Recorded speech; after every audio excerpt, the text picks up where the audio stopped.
BBC Nepali सेवाको साँझ पखबाट शरद केसीको नमस्कार। आज कार्यक्रममा नेपालमा कोरोना भाइरसको संक्रमणबाट ज्यान गुमाउनेको संख्या 10,000 नाग्यो, एक जनस्वास्थ्यविद भन्छन्। यदि हाम्रो चाहिँ सही व्यवस्थापन भइदिएको भए अहिलेकै संरचनाको फ्रेमभित्र पनि हामीले धेरै जीवन चाहिँ बचाउन सक्छौँ। निर्धारित परीक्षाहरू स्थगित गर्न सिफारिस गरिएको स्वास्थ्य राज्य मन्त्रीद्वारा जानकारी। चिकित्सा शिक्षा क्षेत्रमा किन सधैँ असन्तोष र आन्दोलन? शिक्षा र स्वास्थ्यका मानक संस्थानहरू तलीय भागभन्दाले अवांछित राजनीतिक क्रियाकलापले गर्दा दलदलमा फँसेको छ। समाजवाद भन्ने, सर्ववादवाद उन्मुख भन्ने उतातिर चाहिँ पब्लिक इन्स्टिट्युसनहरूलाई चाहिँ धराशय पार्ने काम भइरहेछ। पूर्व उपकुलपति केदार भक्त माथेमा र डाक्टर एसपी रिमालसँग एक छलफल र अफगान सरकारी सञ्चार माध्यमका प्रमुखको तालिबान लडाकुहरूद्वारा हत्या। तर सबभन्दा पहिले आजका प्रमुख विश्व समाचार। विनिता दाहालबाट समाचार सुन्नुहोस्। अफगानिस्तानका अधिकारीहरूले विद्रोहीहरूले राष्ट्रपतिका निकट सहयोगीको राजधानीमा हत्या गरेको बताइरहँदा सन् 2016 यता पहिलो प्रान्तीय राजधानी पनि तालिबानले कब्जा गरेको जनाएका छन्।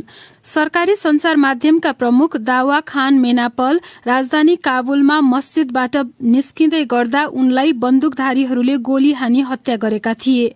एकजना स्थानीय अधिकारीले अफगानिस्तानको दक्षिण पश्चिममा पर्ने निम्रुज प्रान्तको जरन्ज कब्जामा लिएको बताएका हुन्। बीबीसीका अनवर्सन इथिराजन भन्छन्, तालिबानहरूले अफगान सरकारलाई एउटा एकदमै स्पष्ट सन्देश दिइरहेका छन् कि उनीहरू देशका विभिन्न भागमा कब्जा गरिरहेका भए पनि राजधानीमै पनि खरो उत्रिन सक्छन्। उनीहरूले 3 वटा मुख्य प्रान्तीय राजधानीमा हमलाहरू जारी राखेका छन्। बीबीसीका अनवर्सन इथिराजनको भनाई।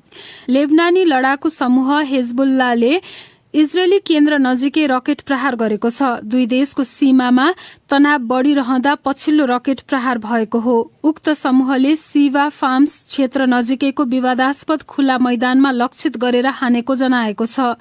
दुवै पक्षमा कुनै हताहती भएका खबरहरू आएका छैनन्। संयुक्त राष्ट्र संघका आपतकालीन राहत संयोजक मार्टिन ग्रिफिथ्सले इथियोपियामा मानवीय संकटका कारण युद्धविराम तत्काल गर्न आवश्यक रहेको बताएका छन्। तनावग्रस्त टिग्रे क्षेत्रमा सहायता सामग्री आपूर्ति गर्नका लागि पनि युद्धविराम आवश्यक रहेको उनले बताएका हुन्। इथियोपियाबाट फर्किएर जिनिभामा बोल्दै उनले टिग्रेमा मानिसहरूको जीवन जोगाउन एक दिनमा 100 ट्रक खाद्यान्न र औषधि पुर्याउन आवश्यक रहेको बताए। जिनिभामा रहेकी इमोजेन फोक्स भन्छिन्, इथियोपिया सरकारले युद्धविरामको योजनाको पक्षमा आफू रहेको जनाएको छ, तर टिग्रेका लडाकुहरू भने छिमेकी अम्हारा राज्यमा द्वन्द्व विस्तार गरिरहेका छन्। ग्रिफिथ्सले टिग्रेका मानिसको जीवन जोगाउने एउटा उपाय भनेको द्वन्द्वको अन्त्य भएको बताए। जिनिभामा रहेकी बीबीसी संवाददाता इमोजन फोक्सको भनाई। संयुक्त राष्ट्र संघले सहायताको खाँचोमा 50 लाख भन्दा बढ़ी मानिसहरू रहेको अनुमान गरेको छ। तपाई बीबीसी नेपाली सेवाको साँझ पख सुनिरहनु भएको छ।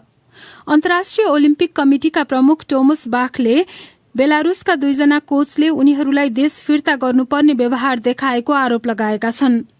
एकजना धाविकालाई उनको इच्छा विपरीत देश फिर्ता हुन दबाव दिएको आरोपबारे उनले यस्तो बताएका हुन्।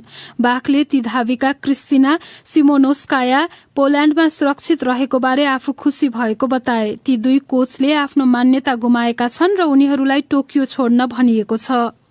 म्यानमारमा अभियानकर्मीहरूले अधिकारीहरू समक्ष आफूलाई बुझाए सैन्य कु विरोधी प्रदर्शनका लागि कानूनी अभियोगहरूको सामना गर्नु नपर्ने भन्ने सरकारको दावी खारेज गरिदिएका छन्। सरकारी सञ्चार माध्यमले देशको सेनाका शासकहरूले शान्तिपूर्ण आन्दोलनमा सहभागी भएर लुकेका मानिसलाई आम माफीको प्रस्ताव गरेको भन्दै समाचार प्रसारण गरिरहेको छ। फेब्रुअरीमा सेनाले सत्ता हातमा लिए यता भएका कु विरोधी प्रदर्शनमा सयौं मानिसहरूलाई गोली हानिएको छ भने थुप्रै हजार मानिसहरूलाई पक्राउ गरिएको छ वा उनीहरूले मुद्दाको सामना गरिरहेका छन्। एकजना ब्लगरले सरकारको प्रस्ताव फसाउने अभिप्रायले ल्याइएको हुन सक्ने बताए। र दक्षिण अफ्रिकाका जेलमा रहेका पूर्व राष्ट्रपति ज्याकब जुमा अस्पताल भर्ना भएका छन्। भ्रष्टाचार सम्बन्धी अभियोग लागेका उनी मुद्दा सुनवाईका लागि अदालत उपस्थित हुनुपर्ने समय 1 साता भन्दा कम रहँदा अस्पताल भर्ना भएका हुन्। यो बीबीसी नेपाली सेवा हो।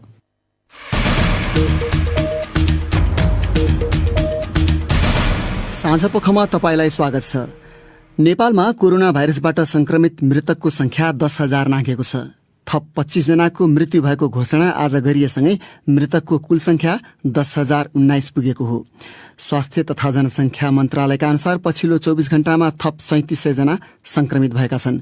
संक्रमितको कुल संख्या अब 7,10,000 नाघेको छ। तर ज्यान गुमाउनेको संख्या त्योभन्दा कम गर्न सकिने कुनै उपाय वा सम्भावना पनि थियो? प्रस्तुत छ एक रिपोर्ट। कोभिड संक्रमितको मृत्युदर नेपालमा 1.42% छ भने छिमेकी भारतमा 1.34%। अमेरिका र ब्राजिलमा भने नेपालभन्दा धेरै छ। हाम्रा संवाददाता प्रदीप बस्यालसँग कुरा गर्दै जनस्वास्थ्य विज्ञ डाक्टर शरद वन्तले त्यसको आधारमा मूल्याङ्कन गर्न नहुने बताए। हामीले चाहिँ हाम्रो मूल्याङ्कन गर्दाखेरि जति लाइफ हामीले गुमाउनु पर्यो त्यसको कति हामीले चाहिँ बचाउन सक्थ्यौं त, त्यसरी चाहिँ मूल्याङ्कन हुनुपर्छ। यदि हाम्रो चाहिँ सही व्यवस्थापन भइदिएको भए अहिलेकै संरचनाको फ्रेमभित्र पनि हामीले धेरै जीवन चाहिँ बचाउन सक्थ्यौं। गत वर्ष चैतसम्म 3,000 जनाले ज्यान गुमाएका थिए। बाँकी झण्डै 70% को मृत्यु दोस्रो लहर शुरू भए यता अर्थात् वैशाख यताको 3.5 महिनामा भएको देखिन्छ। स्वास्थ्य मन्त्रालयका सहप्रवक्ता डाक्टर समीर कुमार अधिकारीले भने ज्यान गुमाउने प्रत्येक परिवारका लागि मृत्युको हिसाब 100% हो। संक्रमण रोकथाम अझ धेरै गर्न सकेको भए अस्पताल जानुपर्ने संख्या कम हुन्थ्यो। त्यहाँ प्राथमिकता गर्दै उपचार गर्नलाई गाह्रो हुने अवस्था पनि हुँदैन थियो। अझ धेरै स्वास्थ्य कर्मीहरूले समय दिएर व्यवस्थापन गर्नलाई शैय्याहरू, अक्सिजनहरू, बाँकिरहेकाहरू, उपकरणहरू प्रयोग गर्न सक्नुहुन्थ्यो। अझ सहज हुने अवस्था हुन्थ्यो। त्यो अवस्थाहरू हामीले अलिकति चुनौतीपूर्ण तरिकाले भोगेका छौं दोस्रो लहरमा। जेठ महिनाको पहिलो सातादेखि साउन तेस्रो साता बीच मात्र 5,000 मानिसले ज्यान गुमाएको सरकारी विवरण छ। गम्भीर र सामान्य बिरामीलाई छुट्याउने संयन्त्र नभएको औल्याउँदै जनस्वास्थ्य विज्ञ डाक्टर वन्त कमजोर व्यवस्थापन र प्रभावकारी सूचना प्रवाहका कारण उनकै शब्दमा जोगाउन सकिनेलाई पनि गुमाउनु परेको बताउँछन्। यसलाई कसरी म्यानेज गर्ने भन्ने बारेमा धेरै फरक छैन। एउटा यसको चाहिँ प्रोटोकल छ, त्यो प्रोटोकल अनुसार चाहिँ संसारको जुन ठाउँमा गए पनि गर्ने कुराहरू त्यही हो।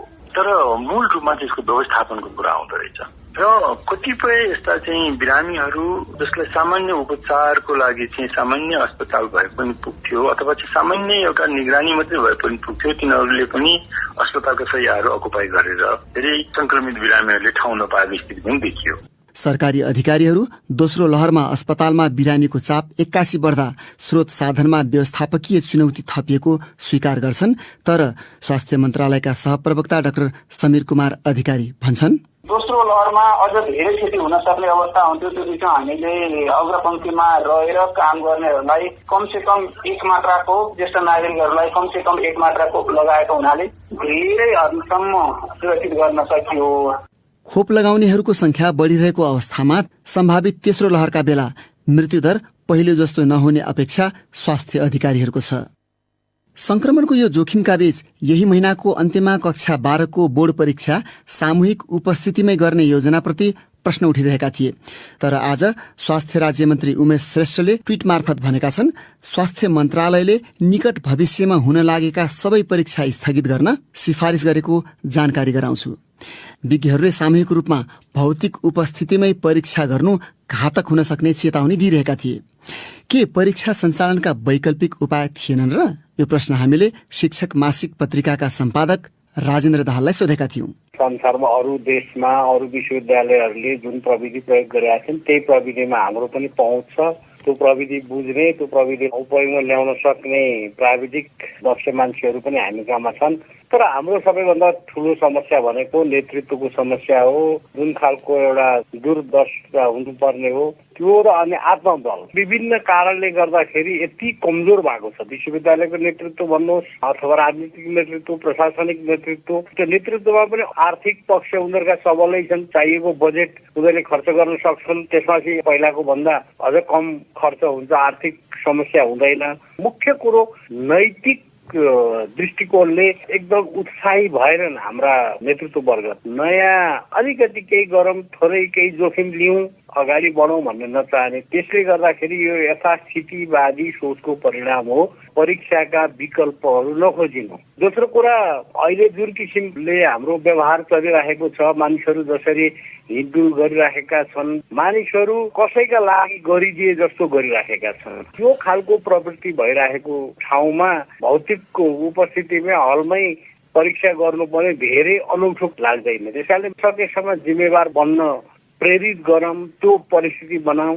जस्तो केन्द्राध्यक्ष तोकिसकेपछि संक्रमित नहुने सुनिश्चितता गरेर परीक्षा लिने जिम्मेवारी तपाईँको, त्यसको लागि के गर्नुपर्छ गर्नुहोस्, तपाईँ जिम्मेवार भनेर जिम्मेवारी दिन थाल्ने हो भनेदेखि धेरै समस्या पनि होला जस्तो लाग्दैन। किनभने कोरोना संक्रमणको दर अनि जोखिम चाहिँ देशभरि एकै खालको छैन। तपाईँले पनि भनिहाल्नुभयो सहर बजारमा बढी जोखिम भएको हुनाले त्यही ठाउँमा चाहिँ अनलाइनको सुविधा पनि छ, तर परीक्षा लिने विषयमा हिचकिचाहट देखिन्छ, यसको विश्वसनीयता हुँदैन कि भन्ने खालको आम मनोभावना पनि छ। अनलाइनबाट लिँदाखेरि भरपर्दो पार्ने कसरी?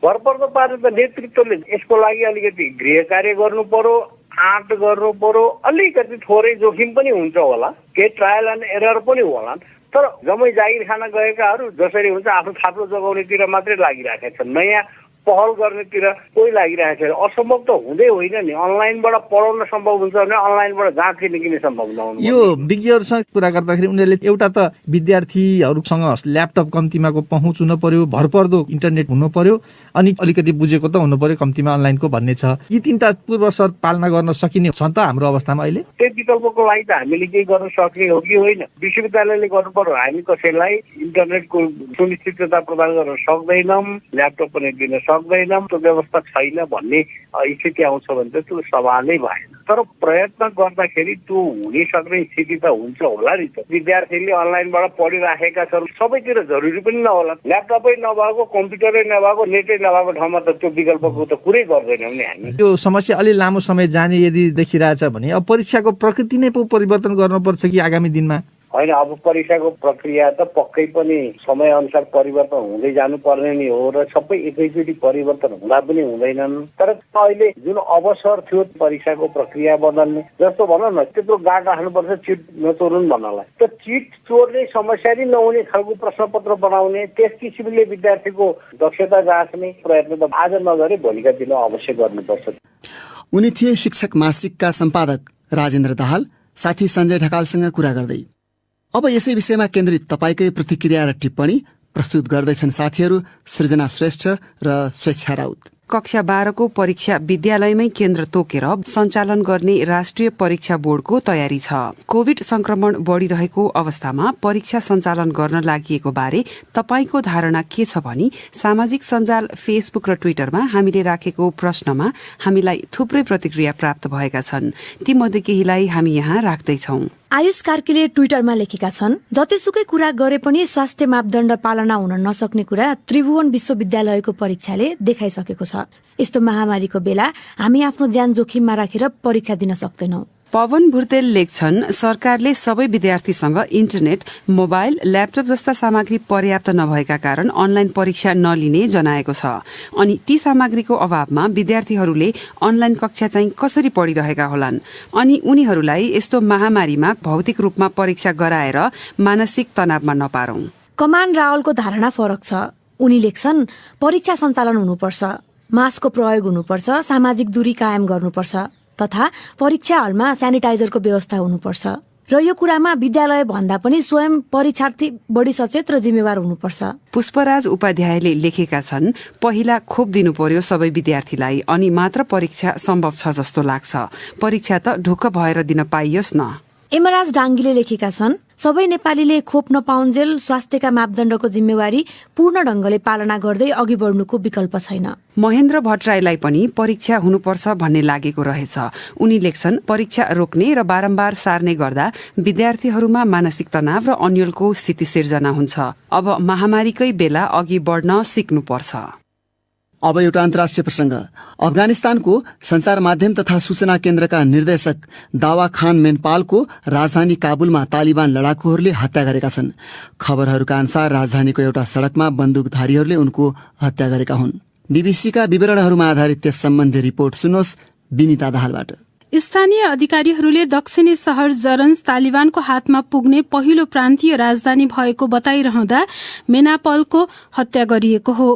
काबुल स्थित रक्षा मन्त्रीको घरमा तालिबानले हमला गरेको केही दिन पछि नै मेनापलको हत्या गरिएको हो। सरकारी स्रोतले बीबीसीसँग बोल्दै विद्रोहीहरूले इरानसँगको सीमामा पर्ने निमरोज प्रान्तको शहरलाई पनि नियन्त्रणमा लिएको बताएको छ।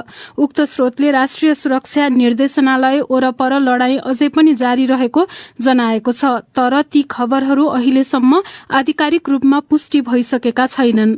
संयुक्त राष्ट्र संघको सुरक्षा परिषदले हिंसा थप खराब बन्दै गइरहेका बेला अफगानिस्तानको अवस्थाबारे खुला छलफलका लागि आह्वान गरेको छ। तालिबान विद्रोहीहरूले दक्षिणमा कान्दहर, आर्थिक महत्वको हेरात र हेल्मण्ड प्रान्तको लस्करगह सहितका देशका थुप्रै भागमा कब्जा जमाइसकेका छन्। अन्तिम प्रसंग नेपालकै। डाक्टर गोविन्द केसीले धरानस्थित बीपी कोइराला स्वास्थ्य विज्ञान प्रतिष्ठानमा आन्दोलनका क्रममा भएको सहमतिको कार्यान्वयन लगायतका माग गर्दै सत्याग्रहको घोषणा गरेका छन्। उनले स्वार्थ बाजिएका व्यक्ति भन्दै स्वास्थ्य राज्यमन्त्री उमेश श्रेष्ठलाई पदमुक्त गर्न पनि माग राखेका छन्। राज्यमन्त्री श्रेष्ठले भने आज संघीय संसदको एउटा समितिमा प्रतिष्ठान लगायतका स्वास्थ्य क्षेत्रमा सुधार गर्ने प्रतिबद्धता जनाएका छन्। असाढ 1 गतेदेखि धरानस्थित बीपी कोइराला स्वास्थ्य विज्ञान प्रतिष्ठानमा चलेको आन्दोलनका क्रममा गत बुधबार 6 बुँदे सहमति भएको छ, तर आन्दोलनकारीहरूले आफ्ना कार्यक्रम पूर्ण रूपमा रोकिसकेका छैनन्। स्वास्थ्य शिक्षा क्षेत्रमा सुधारको माग गर्दै यसअघि बारम्बार आन्दोलन र डाक्टर केसीको सत्याग्रह भइसकेको छ। पटक पटकका सहमतिपछि पनि किन आन्दोलन दोहोरिरहन्छ? जवाफ खोज्न हाम्रा संवाददाता उमाकान्त खनालले बीपी कोइराला स्वास्थ्य विज्ञान प्रतिष्ठानको संयुक्त संघर्ष समितिका संयोजक डाक्टर एसपी रिमाल र चिकित्सा शिक्षा क्षेत्रको सुधारका लागि प्रतिवेदन तयार गरेका त्रिभुवन विश्वविद्यालयका पूर्व उपकुलपति केदार भक्त माथेमासँग एउटा छलफल गरेका छन्। सबभन्दा पहिला डाक्टर रिमाल, तपाईँ आफै पनि चिकित्सक, बिरामी मान्छेलाई एक हिसाबले शुद्ध बनाएर घर पठाउने मान्छे, अब त्यही ठाउँलाई शुद्धिकरण गर्नुपर्छ भन्ने विषयमा आवाजहरू उठाइरहँदाखेरि प्रतिष्ठान अशुद्ध हुँदाखेरि चाहिँ त्यसमा तपाईँ पनि त जिम्मेवार होला नि, होइन? स्वाभाविक रूपमा यो जिम्मेवारी बोधले गर्दा नै हामीले भनेका छौँ हरेक जनताले उपचार गर्ने, जनताका छोराछोरीहरू पढ्ने ठाउँ हो। यो बिरामीले आइसके पछाडि जाँच गर्ने कुरामा, उहाँको उपचार गर्ने कुरामा कुनै पनि कमी हुनु हुँदैन। शुद्ध उपचार गरेर मात्रै पठाउनु पर्छ। त्यो सिस्टम हाम्रो म्यानेजमेन्टले, नेपाल सरकारले त्यो व्यवस्था गर्न सकिरहेको छैन भन्ने कुरा र यहाँ जुन विद्यार्थीहरू पढ्न आउनुहुन्छ, नेपाल सरकारले नै बनाएको चिकित्सा शिक्षा आयोगले न्यूनतम मापदण्ड जुन तोकेको छ त्यो पनि पूरा भएको छैन। त्यसले गर्दा उत्पादन हुने जनशक्ति पनि नहुने भएको हुनाले त्यो सिस्टमिक कुराहरू इन्भल्भ गर्नुपर्छ भनेरै आन्दोलन गरिएको। स्वाभाविक रूपमा त्यो नहुँदाखेरि हामीले पढाइएको कुराहरू, हामीले दिएको सर्भिसहरू त्यो स्ट्यान्डर्डसम्म नपुग्ने कुरामा स्वीकार गर्नुपर्दछ। यो प्रतिष्ठान सुरुवात भएको बनेको सन् 1993 मा, प्रतिष्ठान भएको सन् 1998, झन्डै 3 दशक पुग्न लागिसक्यो। अहिले नै आएर आन्दोलन चाहिँ किन गर्नु पर्यो? यो कुरा किन सोचिएन पहिला चाहिँ? बडो सान्दर्भिक कुरा तपाईँले उठाउनु भयो। वास्तवमा यो समस्या अहिले 4 जना पदाधिकारीले र अहिले आएर भएको समस्या होइन, यो वर्षौंदेखि यहाँ जरा गाडेर बसेको समस्या हो। यो समस्या बढ्दै बढ्दै बढ्दै गएर अहिले प्रस्फुटन भएको मात्रै हो।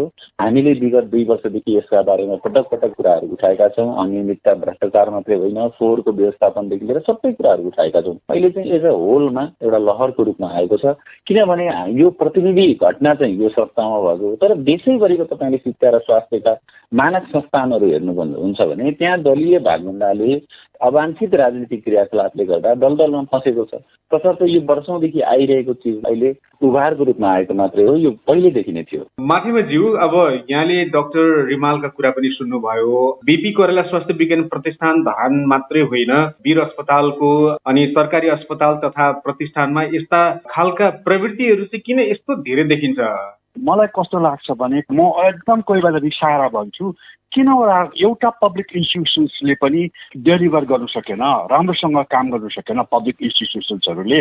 यतातिर चाहिँ समाजवाद भन्ने, सर्ववादवाद उन्मुख भन्ने, उतातिर चाहिँ पब्लिक इन्स्टिट्युसनहरूलाई चाहिँ धराशय पार्ने काम भइरहेछ।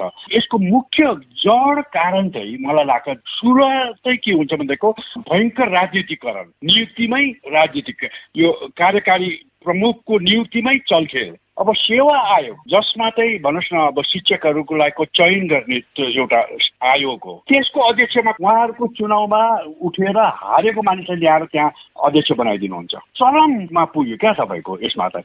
मलाई त अहिले बिपी कोइराला प्रतिष्ठानको कुरा सुन्दाखेरि चाहिँ पढ्दाखेरि चाहिँ मलाई कस्तो डर लाग्छ भने अब त सेटिङ मिल्यो कि भन्ने कुरा। भोलि गएर चाहिँ जसलाई त्यहाँ कोही निम्ति हुँदाखेरि आफूलाई फाइदा हुन्छ, कन्ट्र्याक्टमा फाइदा हुन्छ, इक्विपमेन्ट किन्दा फाइदा, त्यो मानिसले नै नाम ल्याएर आएर चाहिँ मन्त्रीज्यूमा अडाएर मन्त्रीज्यूले त्यसलाई पास गरेर तब त्यस्तो खालको सेटिङ क्या त्यस्तोतिर हुनुभयो कि भन्ने पो त मलाई डर लाग्यो। माथिमाज्यू, यसको खास गरी जिम्मेवार पक्ष चाहिँ को हो त? विभिन्न परिस्थितिमा हेर्दाखेरि विभिन्न प्रकारका चाहिँ आन्दोलनहरू गर्नुपर्ने बाध्यता, यसको जिम्मेवारी को के हो देख्नुहुन्छ? घर एउटा भवन बनाउनु भयो, भवन चाहिँ एकदम नराम्रो भयो, भत्कियो अथवा बिग्रियो अथवा चुइयो, तपाईँले कसलाई समात्नुहुन्छ? कन्ट्र्याक्टरलाई। को हो त्यो कन्ट्र्याक्टर? समात भनेको। तर कन्ट्र्याक्टरलाई कसले छान्यो? चयन कसले गर्यो? किन त्यो कन्ट्र्याक्टरलाई चयन गर्यो? त्यो पो त हो दोषी त। म भन्छु मैले एकजना मानिसलाई चयन गरेछु भने त म उत्तरदायी लिनु पर्यो नि त। मैले मेरो पार्टीको मानिस अथवा मेरो मानिस, मेरो कन्ट्र्याक्टरले रिकमेन्ड गरेको मान्छे भनेर टीका लगाइदिएपछि चाहिँ यो हुन्छ भन्ने कुरा भएन। त्यसरी यो चयन गर्ने मान्छेहरू को हो भनेपछि राजनीतिक दलका नेतृत्व, त्यस पछाडि सरकार जसले सञ्चालन गरिरहेको छ त्यो राजनीतिक दल, मन्त्री परिषदकै कुरा आयो नि नीतिमा त तिनीहरूकै छन्। ब्रडली गर्दाखेरि त्यही हो। तर पिन पोइन्ट गर्दाखेरि चाहिँ स्वास्थ्य मन्त्री होला अथवा शिक्षा मन्त्री होला, कसले चयन गर्ने हो? प्रधानमन्त्री। यिनीहरूले नै चयन गर्ने हो। अहिले धेरै संस्थाहरू हेर्नुहोस् त साँच्चीकै चित्त दुख्छ क्या। हेर्नुहोस् हामी राष्ट्रियता भन्छौँ, तर राष्ट्रियता भनेको कुरा केमा अड्छ भने चाहिँ इन्स्टिट्युसन्समा अड्छ। जति बलियो इन्स्टिट्युसनहरू देशमा भयो उति बलियो हुन्छ हाम्रो राष्ट्रियता। त्यो संस्थाहरूलाई बलियो पार्नु पर्यो नि। अहिले हेर्नुहोस् संस्थाहरूको गति कस्तो छ। 28 वर्ष भयो बिपी प्रतिष्ठान धरानको। हेर्नुहोस् तपाईँको अहिले हेर्नुहोस् त त्यस्तो अहिले भ्रष्टाचारको त्यो कुरा सुन्दाखेरि हामीलाई मन दुख्दैन। बेला बखतमा त्यहाँ गएर समितिहरूले गएर प्रतिवेदन दिएको छ। केदार भक्त अधिकारीजीले नै जानु भएको थियो, पहिलाको सचिवज्यू भगवान कोइरालाको गएको छु कार्य अहिलेको। तर यसमा कार्यान्वयन भएको देखिएन उहाँहरूको रिकमेन्डेसनहरू। इभन अख्तियारले पनि खास चासो देखाएन त्यहाँ। त्यो त सिरियस कुरा छ त। यो विश्वासको प्रतिष्ठानमा यो परिस्थिति देख्दाखेरि चाहिँ अब माथिमाज्यू यहाँलाई के लाग्छ, जनताको मनमा के होला भन्ने कल्पना गर्नुहुन्छ? सार्वजनिक विद्यालय भयो, सार्वजनिक अस्पताल भयो, सार्वजनिक विश्वविद्यालय भयो, यिनीहरू त राम्रोसँग फङ्सनिङ गर्नुपर्ने हो नि त। तपाईँको सरकारले लगानी गरेको छ। अब BP Koirala institute of health science भन्नुहोस् न, पहिला सुरु हुँदाखेरि भारत सरकारको त्यत्रो यसमा एड थियो, त्यसबाट सुरुवात भयो। म पहिला यसको फर्स्ट सिनेटको सदस्य पनि थिएँ, त्रिभुवन विश्वविद्यालयको उपकुलपतिको नाताले म सदस्य पनि थिएँ तपाईँको। पछि गएर उहाँहरूले चाहिँ बिपी कोइराला ओरेसनमा उहाँहरूले मलाई एउटा लेक्चर दिनु पनि बोलाउनु भएको थियो। म गएको छु। म त्यत्रो राम्रो हरे शिव अहिलेको यो गति देख्दाखेरि त के हुनेवाला जस्तो यो भयो क्या। यो अहिलेको यस्ता धेरै इन्स्टिट्युसन्सहरू यसरी बिग्रियो। कस्तो भने चाहिँ उहाँहरूको नाङ्गो नाच भयो राजनीतिको। उहाँहरू अहिले जो उठिराख्नु भएको छ हाम्रो डाक्टर रिमालहरू अरू उहाँलाई म प्रशंसा किन गर्छु भने उहाँहरूले यसलाई सहनु भएन। जुन देशमा भेडाहरू हुन्छ त्यसमा बसोको राज्य हुन्छ भन्छ डाक्टर रिमाल। अब यो खास गरी पहिला पनि यहाँले फेरि यस्तो सुनाउनु भयो। अब अहिले आएर बिपी प्रतिष्ठानका उपकुलपति doctor Gyanendra Giri, registrar doctor Mohan Chandra Regmi, rector doctor Guru Khanal, निर्देशक डाक्टर गौरी शङ्कर शाह लगायतलाई बर्खास्त गर्नुपर्छ भनेर यहाँहरूले चाहिँ किन आवाज उठाउनु भएको? किनभने यो व्यतिथि त पहिलेदेखि आएको रहेछ नि त। उहाँसँग यो प्रतिष्ठान हाँक्न सक्ने खुबी छैन, दक्षता छैन र एक अर्काको जुन द्वन्द्वले गर्दा प्रतिष्ठानलाई अनिर्णयको बन्दी बनाएर प्रतिष्ठानलाई यसलाई ध्वस्त पार्ने दिशामा उहाँहरू जानुभएको छ भनेर त्यो प्रतिवेदनले प्रष्ट रूपमा भनेको हुनाले उहाँहरूले त्यसमा राजीनामा दिएर मार्ग प्रशस्त गर्नु नै अहिलेको प्रथम स्टेप हुन सक्छ। बुधबार सहमति हुँदाखेरि चाहिँ तपाईँले सम्पूर्ण रूपमा आन्दोलनका कार्यक्रमहरू फिर्ता गर्नु भएन। आन्दोलनले गरिराख्ने कि अब सहज ढङ्गले चाहिँ सञ्चालन गर्नका लागि आन्दोलन रोक्ने होइन र? स्वाभाविक रूपमा हामीले अहिले गरेको आन्दोलन जुन तपाईँले 12 बुँदे माग हेर्नुहुन्छ भने नेपालको संविधान र नेपालको कानुनमा प्रष्ट रूपमा लेखिएको कुरा छ, तर त्यो देखिएको छैन। फोहोर मैलाको सही विसर्जन गर्नुपर्छ, 3टा छुट्टा कलरमा डिपोजिट गर्नुपर्छ, त्यस पछाडि व्यवस्थापन गर्दा लेखिएको छ। फोहोर मैला व्यवस्थापन गर्दाखेरि त्यसलाई जलाउनु भने तपाईँलाई दण्ड हुन्छ लेखिएको छ। तपाईँले चिकित्सा शिक्षा ऐन 2075 पल्टाएर हेर्नु भने 35 नम्बरमा लेखिएको छ। त्यहाँ तपाईँले मन्त्रीको खल्तीबाट नियुक्ति गर्ने होइन, यो आधारमा उहाँहरूलाई नियुक्त गर्नुपर्छ भनेर लेखिएको छ।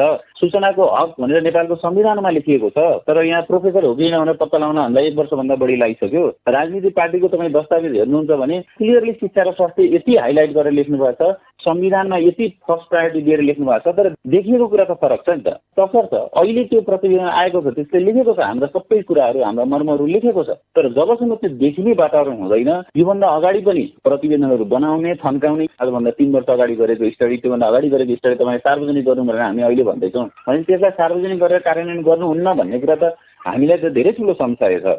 तसर्थ उहाँहरूले लेखे तापनि जबसम्म हामी देखिँदैन, जबसम्म यो प्रतिष्ठानको भविष्य उज्जवल हुने बाटोमा हामी जाँदैनौँ, जबसम्म यो प्रतिष्ठानको जुन साख थियो त्यो साखलाई हामी बचाउँदैनौँ, जबसम्म जनताका छोराछोरी यहाँ सही तरिकाले उपचार पाउने र सही तरिकाले पढ्ने कुरा हाम्रो व्यवहारिक रूपमा हामीले फिल गर्दैनौँ, तबसम्म हाम्रो आन्दोलन चाहिँ जारी नै रहन्छ। हामीले हिजो पनि कुनै पनि बिरामीलाई, कुनै पनि विद्यार्थीलाई समस्या दिएका छैनौँ र त्यो दिनु हुँदैन भन्ने कुरा हाम्रो मनभित्रै गढेर बसेको छ, किनभने हामी धेरै नजिकबाट उहाँहरूसँग सम्बन्ध राख्छौँ। नागरिकलाई तपाईँहरूको आन्दोलन र तपाईँहरूको मागको विषयमा के सरकार रहन्छ? आखिरमा उनीहरूले पाउने सेवा होला, त्यही कुरा गर्दैछौँ हामीहरू। उहाँहरूले पाउने सेवा, जसरी सेवा पाउने भनेर जसरी तपाईँले यो प्रतिष्ठानले सेन्टर अफ एक्सिलेन्स भन्नुभएको छ, त्यो सेन्टर अफ एक्सिलेन्स अनुसारको उपचार पाउनु पर्यो। यहाँ तपाईँले जाँच गर्नको लागि पुरै पैसा तिर्ने, आधा जाँच हुने, यहाँ तपाईँले जाँच गर्नलाई 10 चोटि लाइन लाग्नुपर्ने, यहाँ तपाईँले जाँच आधा हुन्छ, आधा तपाईँ चाहिँ विराटनगर र बिर्तामोड गएर गर्नुपर्ने, यहाँ क्यान्सरको अपरेसन गर्नलाई सिटी र एमआरआई गर्नलाई बिर्तामोड र विराटनगर जानुपर्ने, यस्ता कुराहरू बन्द गर्नुपर्छ भनेर हामीले नागरिककै कुरा गरिरहेका छौँ। त्यही नागरिकका बच्चाहरू यहाँ पढ्दाखेरि ती यहाँबाट जाने ती चिकित्सकहरूले ती नागरिकलाई जाँच गर्न जाँदा ती दक्षित निस्किनुपर्छ भनेर हामीले आन्दोलन गरिरहेका छौँ। माथिमाज्यू, अब यहाँकै नेतृत्वमा चाहिँ 2072 सालमा एउटा आयोग बन्यो, चिकित्सा शिक्षा क्षेत्रलाई चाहिँ सुधार गर्नुपर्छ, सुधारको काम चाहिँ अगाडि बढाउनु पर्छ भन्ने विषयमा सरकारले बनाएको एउटा आयोगको संयोजककै हैसियतले यहाँले काम पनि गर्नुभयो, प्रतिवेदन पनि पेश गर्नुभयो। त्यो प्रतिवेदनलाई राम्ररी कार्यान्वयन गर्नु सक्ने अवस्था थियो भने त कार्यान्वयन गरिदिएको थियो यदि सरकारले भने त यो खालको परिस्थिति त सिर्जना हुने थिएन होला नि। सबभन्दा ठुलो कुरो चाहिँ चिकित्सक शिक्षा आयोग बन्यो। त्यो आयोग बनेपछि चाहिँ यो आयोगको काम चिकित्सक शिक्षामा सुधार ल्याउनु, त्यसको गुणस्तर बारेमा हेर्नु, गुणस्तर बढाउन जानु उहाँहरूको विशेष काम त्यही हो। मेरो विचारमा काम चाहिँ अब अलिक अगाडि चाहिँ बढेको छ। अस्ति पनि देखिहाल्नुभयो तपाईँले, जबरजस्ती लाएर एउटा कलेजलाई एफिलिएसन दिँदाखेरि चाहिँ वास्तवमा आयोगमै छलफल भएर चाहिँ यो मिल्नु सक्दैन, यसरी गर्नु मिल्दैन भन्ने कुराहरू चाहिँ आएको थियो तपाईँको। र अहिले कति कुराहरू चाहिँ अब हामीले के भनेको छ भने चाहिँ चिकित्सक विद्यार्थीहरू, एमबिबिएसका विद्यार्थीहरूले जाँच दिँदाखेरि सिंगल एन्ट्री एक्जामिनेसन हुनुपर्छ, सबैले चाहिँ एउटै टेस्ट लिनुपर्छ भन्ने खालको छ। बाहिर जानेले पनि त्यो टेस्ट लिएर जानुपर्छ, पास भएर जानुपर्छ भन्ने छ। यस्तो कुराहरू चाहिँ लागू भइरहेको छ। बिपी कोइराला स्वास्थ्य विज्ञान प्रतिष्ठानको आन्दोलनको विषयमा पनि जुन 6 बुँदे सहमति भएको छ, तर यो सहमति कार्यान्वयन हुन्छ भन्ने कुरामा कतिको विश्वस्त हुन सकिन्छ माथिमाज्यू? मलाई टाउको के दुखेको थियो हेर्नुहोस्, यो 72 सालमा हामीले चाहिँ यो प्रतिवेदन बुझाएको, तर 72 सालमा प्रतिवेदन बुझाएर पनि यसलाई कन्स्टेन्टली हामीले फलो गरिरहेको छ। लगातार यसलाई चाहिँ हामीले पार्लियामेन्टमा कतिचोटि गयो, कतिचोटि गयो कमिटी मिटिङमा, प्रधानमन्त्रीकोमा कतिचोटि गयो, कति स्वास्थ्य मन्त्रीकोमा कतिचोटि गयो, कतिचोटि प्रतिवेदन दिएर चाहिँ हामीले खुट्टा गरेर हालेनौँ तपाईँको। यसलाई चाहिँ हामीले फलोअप गर्नुपर्छ। यो प्रतिवेदन निकाल्नलाई तपाईँको 1.5 महिना लाग्यो। 1.5 महिना भनेको चाहिँ पब्लिक गर्नलाई हो। यदि हामी सचेत भएर चाहिँ अलिक चतुर भएर चाहिँ यसलाई चाहिँ कार्यान्वयनतिर चाहिँ नलाग्ने हो भने चाहिँ गरिहाल्नुहुन्छ कि उहाँहरूले भन्ने भयो भने चाहिँ यो लागू हुनलाई चाहिँ टाइम लाग्छ अथवा लाग्दैन। उहाँहरूको यहाँ भेस्टेज इन्ट्रेस्ट धेरै छ नि यहाँ त। डाक्टर रिमाल, यहाँले जुन बुधबार सहमति गर्नुभएको छ 6 बुँदे सहमति, यदि कार्यान्वयन भएन भनेको त्यसको निकास चाहिँ के त? यसको निकास त कार्यान्वयन नै हो। हामीले प्रष्ट रूपमा सबैलाई भनिरहेका छौँ कि राजनीति गर्नुहोस् भनिरहेका छौँ हामीहरूले। राजनीति भनेको नीति बनाएर राज गर्ने हो। जब तपाईँले नीति हटाउनुहुन्छ राज मात्रै हुन्छ। यहाँ तपाईँले नीति नबनाइकन खल्तीबाट जुन चाहिँ पदाधिकारी नियुक्ति गर्ने, आफ्नो दलको त्यो पनि गुटको मान्छेलाई नियुक्त गर्ने जुन प्रचलन गर्नुभएको छ, त्यसलाई जबसम्म बन्द गर्नुहुन्न एबीसीडी जाँदैमा ईएफजीएच आएर समाधान हुँदैन। नागरिक समाजको प्रेसरबाट जुन भित्र अहिले आन्दोलित प्राध्यापक सरहरू हुनुहुन्छ बिपी प्रतिष्ठानको, उहाँहरूको यो कार्यान्वयन त गराउनै पर्छ। उनी थिए त्रिभुवन विश्वविद्यालयका पूर्व उपकुलपति केदार भक्त माथेमा र अर्का सहभागी थिए बिपी कोइराला स्वास्थ्य विज्ञान प्रतिष्ठान स्थित संघर्ष समितिका संयोजक डाक्टर एसपी रिमाल। हाम्रा संवाददाता उमाकान्त खनालसँग कुरा गर्दै